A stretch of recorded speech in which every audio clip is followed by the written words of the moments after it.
You're tuned in to Northeast Kansas's #1 source for high school highlights, Kansas Prep Zone.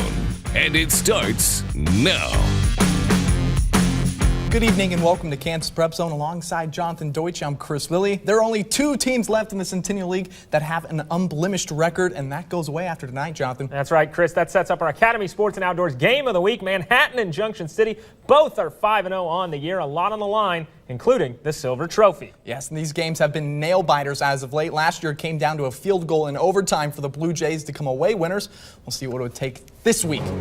KPZ Game of the Week at its finest with the unbeatens taking the field. Junction City with the first drive of the game. Ryan Hennington drops back and finds Arias Jones, who's wide open down the middle of the field for the 38-yard pass.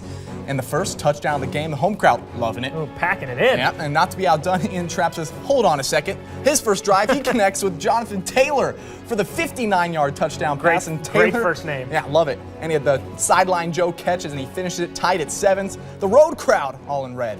Celebrating that great first name, Yep. Jonathan. Ian on the 6-yard line keeps the ball and scampers up the middle. And they would take the lead. And after holding Junction City to 3 points, Manhattan on the 28, Ian hands it off to Tariq Gerald, who finds his way to pay dirt in the end zone. And Manhattan looked like they might run away with it. They were up 21-10 at the half, but Junction City says, whoa, don't go anywhere. Go to the second half. Timothy Bill takes it up to the right, boom, in for the touchdown. And with 5 minutes to go in the game, Junction City would rattle off 12 unanswered points, and they would take the lead there, 22-21. But with those 5 minutes left to go, the Indians went down the field, and Ian Trapp scored the go-ahead touchdown. Manhattan wins 27-22. The Silver Trophy is back in Manhattan. The Indians have clinched a share of the Centennial League title already. And here's Coach Schartz and Trapp after their big win to stay perfect on this season. Junction City come out and stuffed us the second half. We couldn't get anything going. You got to credit them. They really played hard, and it's a fantastic game. These games are always crazy, and just so happened that this time it was our turn to catch a little bit of luck. We tried to been struggling in the second half. We only got 1 touchdown. That was that last one in the second half, and it was do or die time when they had just scored, and we just came together and we just found a way to pull it out.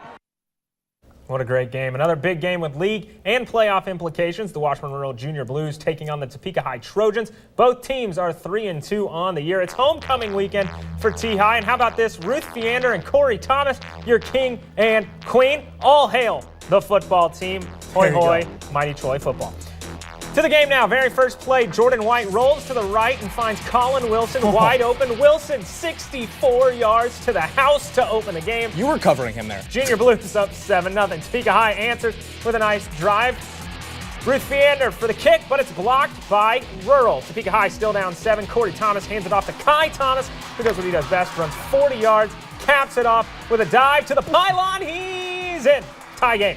On 4th and 1, Topeka High down 3. Corey Thomas looks like he gets close. I don't know. The refs call it a turnover on downs. Oh no! Walt A few Alexander plays thought he was later. in. I'm So sure he did I. did. Hunter Browning able to run it in. Washburn Rural up 17-7 in the 4th. They beat Topeka High by that score. Another big win there. The Emporia Spartans are riding a nice 2-game winning streak, but they're on the road this week against the Seaman Viking team, looking to bounce back from their first loss of the season last week. Also homecoming for the Seaman Vikings at Pierce Field. Congratulations to Katie McLaughlin and Brady Didio, your queen and king of this year. First quarter, Vikings, Dalton Cowan swinging it out to Kevin Moranz, gets to the sideline, and he's off 71 yards for the touchdown. Jonathan, there was a theme in this game, and it was big plays. Oh, it wasn't tiptoeing? No. Cowan connects with Nick Steiner for another 70-yard touchdown strike. That was kind of tiptoeing. That was. He was. 14-0 Vikes, and Cowan and Steiner, they didn't like it once. They wanted to do it again, this time through the middle of the defense. That goes for 62, a little shorter, but some oxygen. They got to be tired. Threatening again, and here Emporia's defense, that's Bryce Couch, picks it off at the goal line. Then 2 plays before half, the Spartans QB, Jace Stewart, he finds Crouch again, 75 yards. My that goodness. gets Emporia on the board, 21-7. How about that? Just going back and forth, 7 yards. Seaman wins those 35-20. Also, the Hayden Wildcats on the road at Shawnee Heights. The Wildcats looking to double up their win total. The T-Bird nest, and they're ready to go. Shawnee Heights start us off with Trey Brown pitching into Christian Clark. Who knows how to rip off big runs here? He goes to the sideline and into your living room for the big gain, finally brought down The drive would stall, though. The T-Birds drilled the 27-yard field goal for the 3-0 lead. A lot of field goals tonight, Jonathan. Of course. Yeah, Hayden Kicking game is important. Dylan Smith hands it off to Andrew Smith. The Smiths are here, and Smith scampers for the 71-yard, not touchdown because Smith connection working well, but he'd get a little shoestring tackle down at the 4-yard line, and that sets up Thomas Stringa for the 4-yard touchdown. And the Wildcats, they would take the 4-point lead. Now Shawnee Heights, Trey Brown scrambles, falls. Oh, no, back up. Avoids a sack. And he tosses it to Tice Brown. And Jonathan, you know what to say. What happens? What can Brown do for you? They score the 25-yard touchdown. Shawnee Heights back up, but field goals, I'll tell you. Hayden wins it on a last-second 47-yard field goal from Patrick Elrich to win 23-20.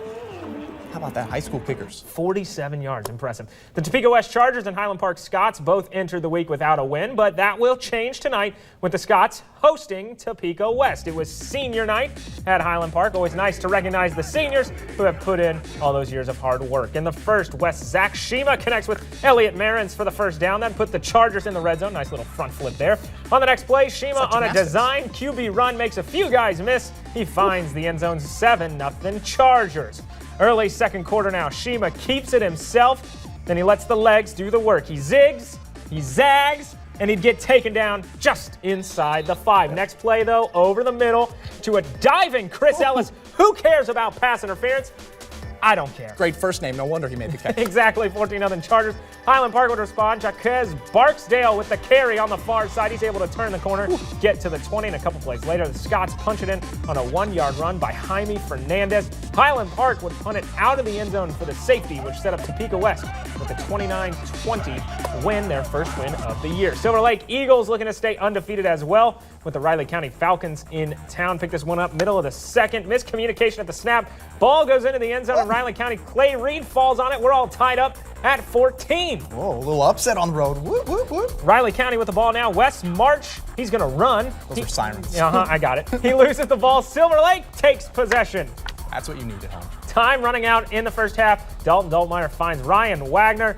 That's going to move the change for Silver Lake. And then with seconds remaining, it's Doltmeyer airing it out. This one caught by Wyatt Hyman in the end zone. But wait, the ref's going to say incomplete. We're all tied going into halftime. Third quarter, Doltmeyer dropping back. Riley County bringing the pressure. He's sacked by Reed. Silver Lake, they stay undefeated, though. They win it 27-14. So we playing them close. Exactly. So we have a few undefeated teams left in our area. I love it. Great stuff from our first set of games, Jonathan. And we'll let the Topeka High crowd carry us out. Kansas Prep Zone will be right back. You're tuned in to Northeast Kansas's #1 source for high school highlights, Kansas Prep Zone.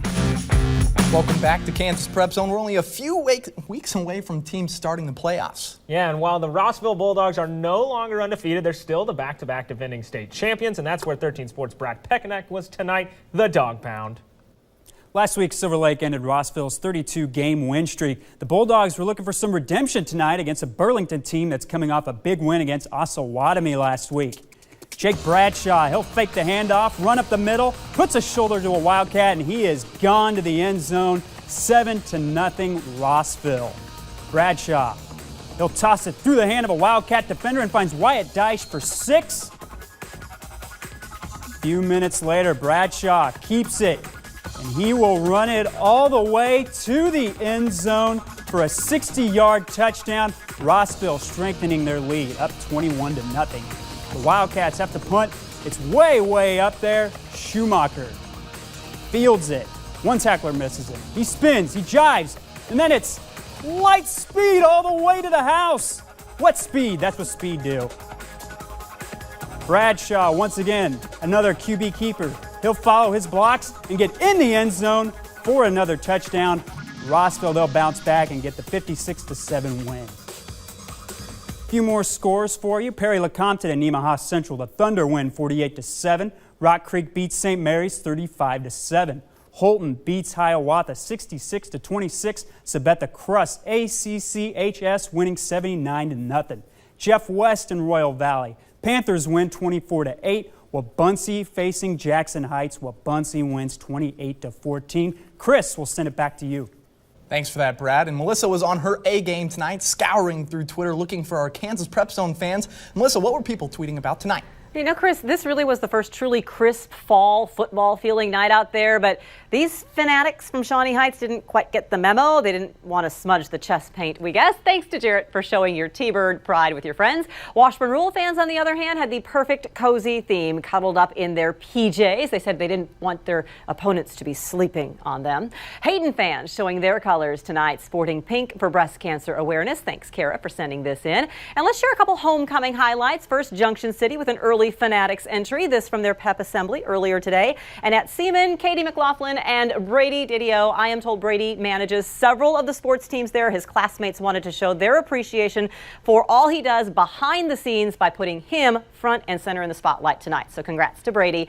And finally, the saga continues for Jonathan. He found lots of signs from the Highland Park fans, but alas, I do not see his name anywhere on them. But the Scots showing some great spirit this evening. Chris, we love seeing all those photos. They just need to use the hashtag KPZ. It's that easy. Thanks again, Melissa. We'll keep on looking for that sign for Jonathan. You know what?